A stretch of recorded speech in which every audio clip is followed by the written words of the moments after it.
thecasesolutions.com.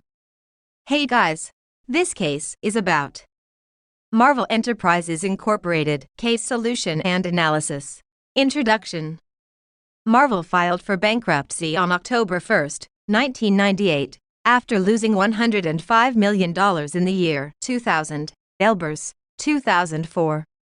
However, it recovered miraculously in just 3.5 years, and by June 2004, it was debt-free. Comic book sales were the company's major source of revenue when it was started in the 1930s. Marvel had made a name for itself with characters like the Human Torch, the Submariner, and Captain America, but the comic book business collapsed in the following years as parents worried they were dangerous to their children. Marvel could resurrect itself by inventing the Marvel Universe and introducing new characters such as the Fantastic Four and the Amazing Spider-Man, allowing Marvel to compete with DC Comics' lineup of Superman, Batman, and other superheroes. Ronald Perelman bought Marvel in 1989 and renamed it Marvel Entertainment Group after launching it on the stock exchange. Ronald restructured the company, deleting underperforming lineups and working his way up the ranks by acquiring other comic book publishers. The technique had initially yielded profits, but Ronald decreased the quality of the comics and raised the pricing in search of profit, leaving the collection with worthless sheets and little value. As a result, sales of the company's comics dropped dramatically in the mid-1990s, forcing the company to declare for bankruptcy in the late 1990s. Former owners of Toy Biz Incorporated, Perlmutter, and Arad, formed the Marvel Board of Directors by recruiting a new CEO and executives. The company had already lost $105 million in 2000, therefore the turnaround would be difficult. This corporation was responsible for generating and licensing Marvel characters, which will appear in movies, motion pictures, video games, and television shows, as well as toys, apparel, collectibles, and food. The focus was on the premise that if people had seen the movie, they would buy our goods and play the game. Managing these characteristics in order to maintain their worth in the future was the next step in this strategy. It was as though the firm was in charge of superstars' bookings, timetables, and negotiations, with the exception that the superstars were Spider-Man and Captain America, not Brad Pitt. The plan was yielding the expected results for the board. By mid-June 2004, the company had paid off all of its debt and was debt-free. Problem statement. With all the success, the board had to ask itself a hard question: was this success a fluke? Or will the business be able to keep going? Was Marvel limited to a few well-known characters, such as Spider-Man, the company's most well-known character? What about the 4,000 other characters in its library? The dilemma was whether Marvel should continue to milk these cash cows or whether it was time to build the entire brand and offer fresh new characters to the market, and if so, how? What marketing initiatives will Marvel need to implement in order to achieve this? These were the issues that Marvel had to deal with, and they had to be considered. Situation analysis. Marvel Enterprises' management team must rethink its marketing strategy, which is known for its superhero universe, which includes Spider-Man, the Hulk, and the X-Men. Marvel had a market value of more than $2 billion in June 2004, barely 6 years after the firm had emerged from bankruptcy. Originally a comic book publisher, the corporation today has lucrative toy, motion picture, and consumer product licensing operations.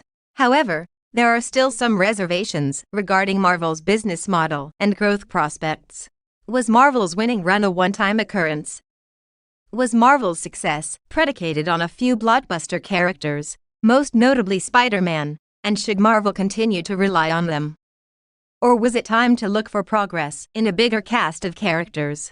Was it prudent for Marvel to branch out from its current business model and pursue more capital-intensive operations when looking for growth opportunities?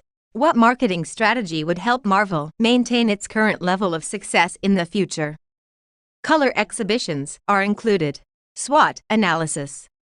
SWOT analysis is a very useful analysis for understanding the external and internal environment of the company by identifying their strengths, weaknesses, opportunities, and threats. Strengths. The Marvel Enterprises has a strong financial position. The company has strong brand equity. The company has about over 4,000 of characters. Company has good positioning in the market with high differentiation. The movie of Marvel Enterprise Spider-Man, which is loved by today to the viewers, has a large of credit to build strong brand recognition of the company. Weaknesses. The major weakness of the company was to face the losses in year 2000 which affect all the financial statements of the company. The market shares of the company are weak. The internal management of the company is also weak, with lower job satisfaction, which refracts the performance of employees. Opportunity. By analyzing the case, the current opportunities for the company are to introduce new type of products in the same market or expand the market with similar products. Operate through online is also an excellent opportunity for Marvel Enterprises. Increase the innovation with latest technology by gaining the competitive advantage in market. Threats. The major threat for the Marvel is Disney and Pixar Animation Enterprises. These firms operate internationally and having strong brand image with brand equity. Besides them, new competitors are also entering the market and target the customers through sound marketing strategies. The economy of the United States directly shows impact on this industry because a downturn in the economy affects the purchasing power of customers. PESTEL Analysis. PESTEL Analysis is a good analytical tool used to measure the 6 important factors which affect every industry.